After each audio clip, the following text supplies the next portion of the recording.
Para se të fillojmë me videon, do ju ftoja të abonoheshit në kanalin ton Thënie për Jetën dhe të klikoni si përziles për të marrë njoftimet e videove tona më të reja. Faleminderit. Duhet me patjetër që t'i dini, ja si të forconi zemrën tuaj vetëm duke ngrënë në këto ushqime. Zemra juaj rre rreth 100.000 herë në ditë, por ne priremi të mos shqetësohemi për mirëmbajtjen e saj nëse nuk na shfaqet ndonjë problem.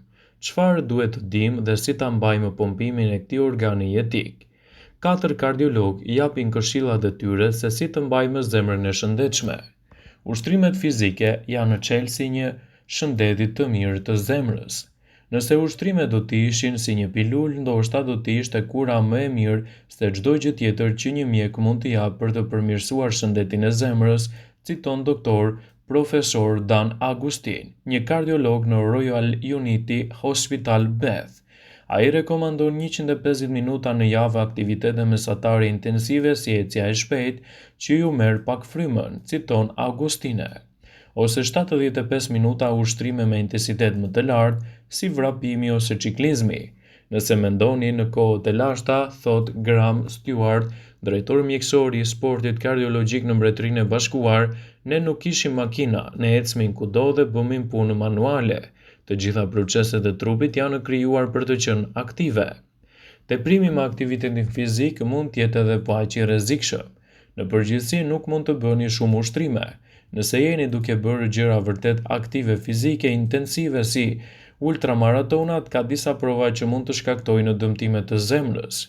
Nëse po bëni rreth 10.000 hapa, atëherë është kjo më e mira, citon doktor Fis Chondri, një kardiolog konsulent në Londër. Kolesteroli i lartë mund të jetë problemi kryesor i shëndetit të zemrës. Kolesteroli është një lloj yndyre në qarkullimin e gjakut që prodhohet në mëlçi dhe gjendet gjithashtu në ushqimet që ne hamë vazhdimisht, citon Chondri. Nëse e ke të lartë, mund të çojë në gërvishtje të arterieve, veçanërisht të arterieve të zemrës dhe të enëve që furnizojnë trurin. Kjo mund të çojë në probleme të tilla si sëmundje të zemrës dhe goditja në tru. Pllaka e ngarkuar me kolesterol që krijohet në arterie dhe në zemër mund të zvogëlojë rrjedhin e gjakut në zemër, duke shkaktuar dhimbje gjoksi, por gjithashtu mund të shkaktojë bllokime të papritura të arterieve, duke shkaktuar një atak në zemër. Duhet të vlerësohet rreziku i trashëguar i problemeve të zemrës.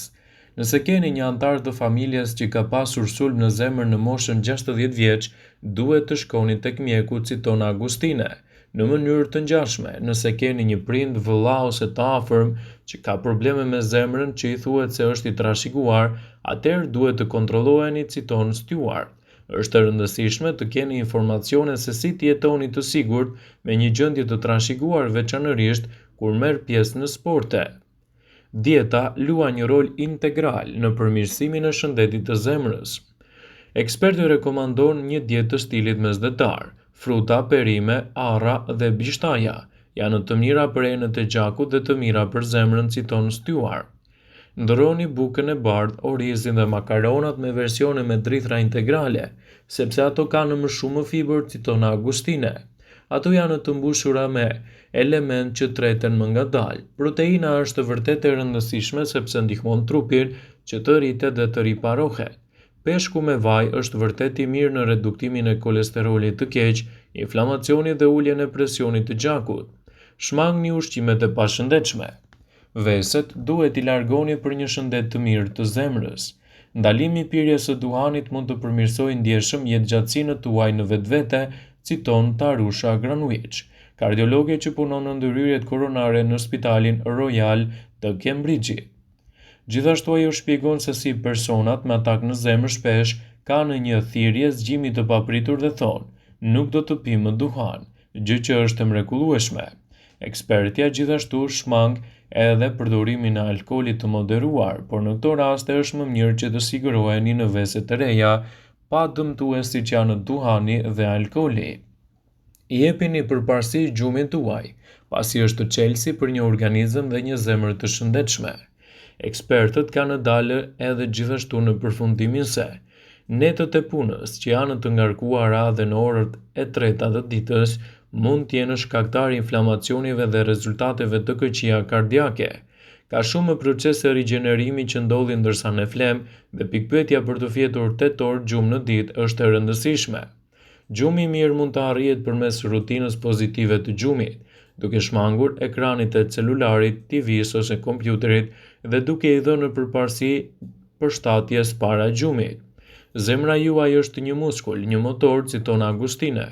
Ajo ka nevojë për karburante dhe pushim. Stresi çon në zakone jo të shëndetshme. Gjithashtu, gjendja e keqe emocionale dhe stresi mund të jenë shkatrimtarët kryesor të shëndetit të gjumit që pasohen në probleme të forta edhe të zemrës. Gjithashtu është e rëndësishme të bëni kontrollet e duhura të zemrës. Pas një ataku kardiak, gjithashtu duhet të shmangni sforcimet e mëdha të saj. Duhet të mbroheni sipas stinës për shëndetin e zemrës dhe duhet të merrni edhe ushqime të duhura të këshilluara nga kardiologu. Nëse ke një dietë të ekuilibruar, atëherë ke gjetur çelësin për një shëndet të mirë. Duke e pasqyruar dietën tuaj me perime, vajra dhe drithra, mund të bëni një ndryshim për shëndetin, veçanërisht për zemrën tuaj. Dietologja Sarah Flower ka bërë edhe renditjen e ushqimeve që ju duhet i përfshini në dietë për të mbajtur zemrën më të shëndetshme dhe larg nga sëmundjet. Ajo përmban vitaminën B6 dhe ndihmon në rregullimin e hormoneve. Frutat e thata. Nëse merrni një sasi të caktuar të frutave të thata çdo ditë, atëherë do të keni efekte pozitive në mirëqenien e përgjithshme të trupit. Domatet. Ato janë të pasur me antioksidantë dhe ndihmojnë në mënyrë aktive që të mbrojnë kundër presionit të lartë të gjakut. Çokolata e zezë.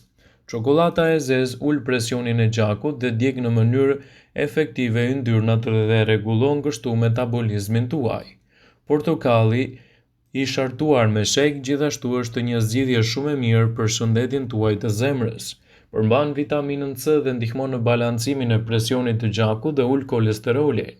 Hudhra. Përmban një sër vitaminash dhe antioksidantët që në këtë mënyrë ndihmon me zemrën. Hudhra ul gjithashtu kolesterolin dhe mban konstant presionin e lartë të gjakut. Çaji i jeshil. Çaji i jeshil është i njohur për efektet e tij antioksiduese dhe kjo mund të ndihmojë për të mbrojtur nga sëmundje të ndryshme të zemrës. Vaji i peshkut.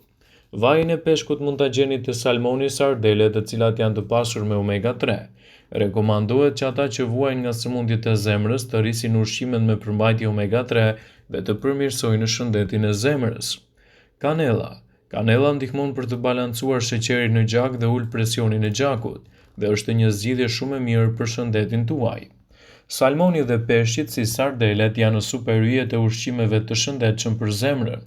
Kjo për shkak se ato përmbajnë sasi të bollshme të acideve yndyrore omega 3, të cilat janë element shumë të rëndësishëm duke ulur edhe rrezikun e aritmisë, arteriosklerozës dhe uljen e triglicerideve. Shoqata Amerikane e Zemrës rekomandon që të hani peshk dhe mundësisht peshk të yndyrshëm të paktën 2 herë në javë. Ju gjithashtu mund të merrni vajin e peshkut të pasur me omega 3 si suplement dietike. Megjithatë, ato mund të mos kenë omega 3, DHA dhe EPA, që gjenden posaçërisht te peshku yndyror. Bollguri. Bollguri është i pasur me fibra të tretshme të cilat ulin kolesterolin. Ai vepron si një sfungjer në traktin tretës dhe thith kolesterolin në mënyrë që të eliminohet nga trupi dhe të mos përthithet nga qarkullimi i gjakut, citon Lauren Graf. Manaferat. Jo vetëm boronicat, por luleshtrydhet dhe manaferat janë në teje të mira në uljen e rrezikut për sëmundjet e zemrës. Sipas një studimi të vitit 2013 të botuar në revistën Circulation, gratë e moshës 25-42 vjeç që hanin më shumë se 3 racione boronica dhe luleshtrydhe në një javë, kishin një rrezik 32% më të ulët të sulmi në zemër, krahasuar me ato që hanin më pak.